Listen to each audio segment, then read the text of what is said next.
Blending does not need to be complicated. In fact, mastering just one foundational skill will unlock every blending technique you will ever need. In this video, I'm going to break it all down and teach you everything that you need to know about blending with colored pencils. I'll demonstrate the techniques step by step, and I'll show you the methods with a variety of different colored pencils. I'll also show you how to tweak the techniques to suit your individual style and artistic goals. This video is jam-packed with a bunch of examples from my personal work, and I'm going to share with you a free resource to jumpstart your creative journey. Let's dive into our first method. Optical blending is the process of layering one semi-transparent color over another to create the illusion of a new color. I call this new color an illusion because the original pigments aren't physically mixed the way that you would mix paints together. Instead, your eyes are doing the work, visually merging the pigments into a new color. Let me show you exactly how this works and how you can achieve beautiful results every time. Here I am creating flat gradients by optically mixing 4 different colored pencils together. I call these flat gradients because I'm not intending to make these circles into 3-dimensional spheres. If I was, I would need to adjust the shape of the form shadow and apply a cast shadow to do that, but let's save that for another video. When optically mixing, sharp pencils are essential for success. They give you the precision and control needed to layer colors smoothly and effectively. A sharp point also reaches into the surface of the paper, which helps you apply a more even coverage and a more polished final product. This sharpener is my absolute favorite. It consistently delivers the perfect long, sharp point. I've linked it in the video description if you'd like to try it for yourself. When it comes to optical blending, the order of the colors isn't set in stone. Here I started with the lightest color because it's more forgiving and easy to adjust if needed.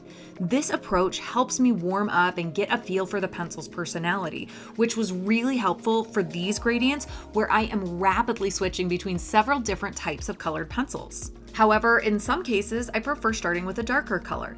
This is especially true when I begin with an underpainting and then layer colors on top. When selecting your first color, it isn't about following strict rules, but rather making intentional choices.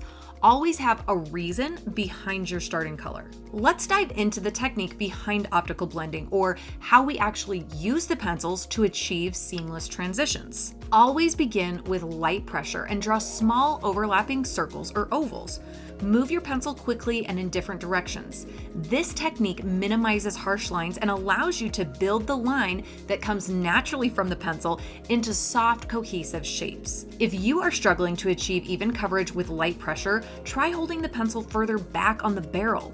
This will allow you to use the side of your point, and it also allows you more options with your pressure. When transitioning from one color to another, you'll gradually reduce the pressure and ease up on your overlapping as you create a gradient to the white of the paper. Once you add in your second color, you'll do the exact same thing, but you'll build your gradient in the opposite direction towards your first color. Be sure to add this second color in early so that you can build the 2 colors together. You can switch back and forth as needed, finessing the blend until it's perfectly even. So far, I have created optically blended gradients with the ChromaFlow pencils, the Polychromos, the Holbein, the Woomer, the Lightfast, and here I am working with the Derwent Color Softs. The Color Softs were my least favorite pencil to use for optical blending because they're the softest pencil in the bunch and they don't hold a sharp point. If you are using a soft pencil, you can return to the pencil sharpener over and over again, and you can make optical blending work. But if you have the luxury of having multiple sets of pencils, I would definitely recommend leaning into your oilier colored pencils. These pencils have a lot more control when you are applying those optical blends, and they offer you the precision that you need, where optical blending could be the only kind of blending that you use for the piece. These pieces are examples where I only used optical blending. Notice that some of them are sketches, some of them are a little bit more established and have more detail in them. But what they all have in common is that the white of the paper is acting as the lightest value, and that all of the gradations and all of the variety in color comes from my pencil handling. It comes from the way that I transition from one color to another, or from one color to the white of the paper.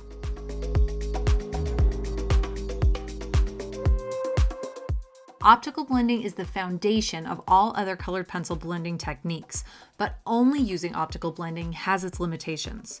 While it's great for quickly studying a subject, sketching on location, mapping in and underpainting, or creating delicate, understated pieces, optical blending alone won't achieve the saturated opacity or polished painterly finish you might be aiming for. This is where additional blending methods come into play, and next we will explore blending with solvent. When a solvent is applied over colored pencil, there is an actual chemical change that separates the pigment from the binder, allowing you to work the pigment into the tooth of the paper. A quick application of solvent can eliminate the white speckle of the paper, blend colors together more seamlessly, and in many cases can intensify the color and deepen the values. In this video, I'll demonstrate a variety of solvents, showing you how they interact with different pencils and sharing how I use them in my own work. I'll start by introducing you to a unique product you may not have encountered yet, Meltz Blender by Holbein. Let's see how it works and if it might deserve a spot in your toolkit. Meltz is a water-based solvent designed specifically for blending oil-based colored pencils. Although it was created as a companion for Holbein colored pencils, I discovered it works surprisingly well with a few other brands. For this demonstration, I built up a base of pigment using optical blending. It had a minimal impact on ChromaFlow pencils. However, it performed quite well with the polychromos, softening the pencil strokes and allowing the color to extend past the original marks. Unsurprisingly, Meltz worked beautifully with Holbein pencils, but what truly amazed me was its interaction with Woomer pencils. If you're unfamiliar with Woomer, they're an incredibly affordable set of colored pencils with excellent quality for the price. I've linked a full review in the video description if you're interested. Meltz Colored Pencil Blender made the Woomer pencils behave almost like watercolor pencils. I saw smoother blends and more vibrant transitions than I even saw with the Holbeins. For light fast pencils, Meltz had a moderate effect. When tested on Color Soft and Luminance pencils, the results were minimal due to their much waxier composition. If you decide to use Meltz, keep in mind that this is a water-based solvent and will behave like water on your paper. My first attempt left my drawing heavily warped because I didn't anticipate this at all. Now I always tape down my paper securely before applying Meltz, and I allow it to dry completely before removing the tape. Any solvent I use must allow for additional layers of colored pencil, and Meltz passed this test. I've completed several pieces using Meltz that I am quite pleased with. Another incredibly unique solvent that I want to highlight is this dual-tipped blending pen. It is acid-free, archival, has a super low odor, and it's highly effective. I recently used it to blend the base layer of a John Singer Sargent master study, and it worked beautifully, though it did start to run out towards the end. While this blending pen obviously won't stretch as far as solvents that you buy in larger quantities and apply with a paintbrush, it's perfect for travel or blending small areas. If you've ever dealt with a leaking jar of solvent while traveling, you'll understand why this portable pen is a game changer. It is now a staple in my travel kit for quick, mess-free blending on the go. The most common solvent used by colored pencil artists, and the one I reach for most often, is odorless mineral spirits, or OMS. For this demonstration, I am using EcoHouse Extra Mild Citrus Thinner, a solvent designed specifically for safe use on artwork. This is similar to Zest It, which is available in the UK. With proper ventilation, it's safe to use these solvents indoors, making them great options for artists working at home. If you are new to using solvents or unsure about safe handling practices, I recommend checking out my video, What You Need to Know About Using Solvents with Colored Pencil, which is linked down in the video description. Unlike Meltz, OMS is versatile and works well with every artist-grade pencil I've tested it on. It blends beautifully and creates a wonderfully subtle surface in which subsequent layers glide over effortlessly. To illustrate this, I've applied additional layers of colored pencil over the top left half of each circle in this demo. While all pencils blended with the OMS and all pencils layered over the top of it, there were a few pencil lines that have richer colors as they are blended with solvent and are layered. In my personal work, I have noticed this most with light fast pencils, which is why the combination of light fast pencils and OMS is my personal go-to. You have probably heard of a few household items that can also be used to blend colored pencils. And if you want to play around with those, that is awesome. But I won't be discussing those in this video because I have never used or experimented with those, and I have no interest in starting now. I have found some solvents that work great and were designed to be used with colored pencils, and those are going to be the solvents that I continue to use, rather than experimenting with other materials that were designed for a different purpose. So far, we've covered optical blending, which relies on your eyes to merge the pigments, and solvent blending, which chemically breaks down the binder to integrate pigment into the paper's tooth. Now, let's dive into our last technique, burnishing. If you've been enjoying the video so far, I'd love it if you hit the like button. It's a great way to support the channel, and it gives me feedback on what you want to see more of.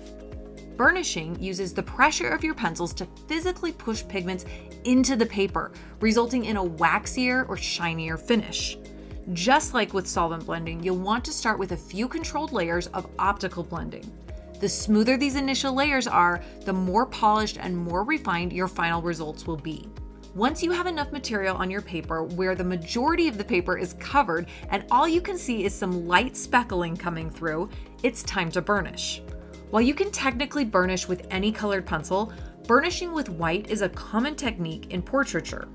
I'll start by burnishing each colored pencil line both with the white that belongs to the set, which I'll demo in the top left, and also with the Derwent Drawing Chinese white. I'll apply this waxier white over the bottom right of each circle. Polychromos colored pencils are a very transparent line of pencils, and the white is no exception here.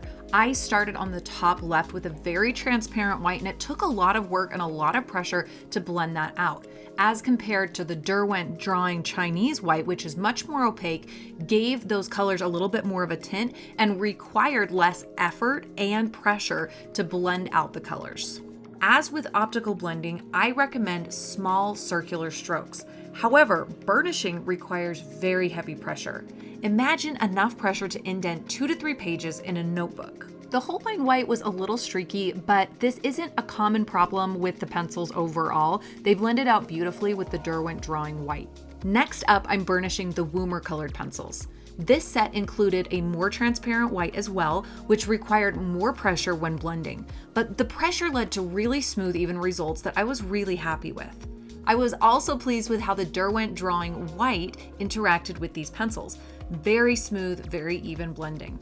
When it comes to the light fast colored pencils, I noticed that these colors didn't tint or get as white as the other colored pencil lines. And I believe that this is because these pencils are more pigmented and have higher quality pigments, so they aren't going to desaturate with white nearly as much. The last set on this page is the Color Soft colored pencils.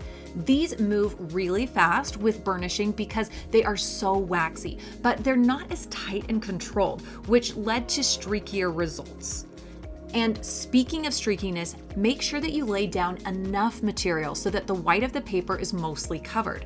If you don't have enough material, you will end up with streaky and ineffective results because there isn't enough material to burnish.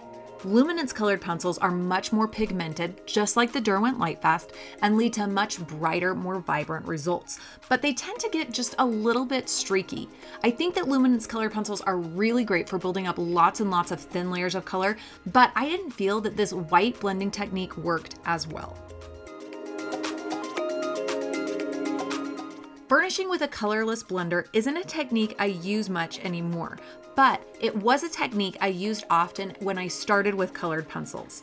It allows you to blend out the colors quickly without changing the color that you've mixed up all that much. A colorless blender is essentially the core of a colored pencil without any pigment in it. So you're essentially going over your layers of colored pencil with a ton of pressure and just clear, plain binder. I am using the Luminance Colorless blender with all of these pencils, and it plays really nicely with every single line. But I particularly like this one because there's no wood casing, so I'm able to use the entire point and the side of the pencil for burnishing. Whether you are burnishing with white, burnishing with a colorless blender, or possibly burnishing with another color, I encourage you to save this towards the end of your process, because once you press the pigment into the tooth of the paper and smush it down, it is going to be difficult to continue to alter and adjust your colors. Okay, it's time for your pop quiz. Do you remember which foundational technique is the most important for all other blending types and the technique that you should be spending your time mastering? If you said optical blending, then you are 100% right. The very first link in the video description is a free project guide that walks you through the materials that you need and some of my top tips for completing my all-time favorite color mixing exercise. This quick project will immediately improve your optical blending, develop your color intuition, and you're going to have a blast doing it. After mastering your optical blending, you'll be able to use it to create beautiful underpaintings, which I'll show you how to do in the next video. See you over there.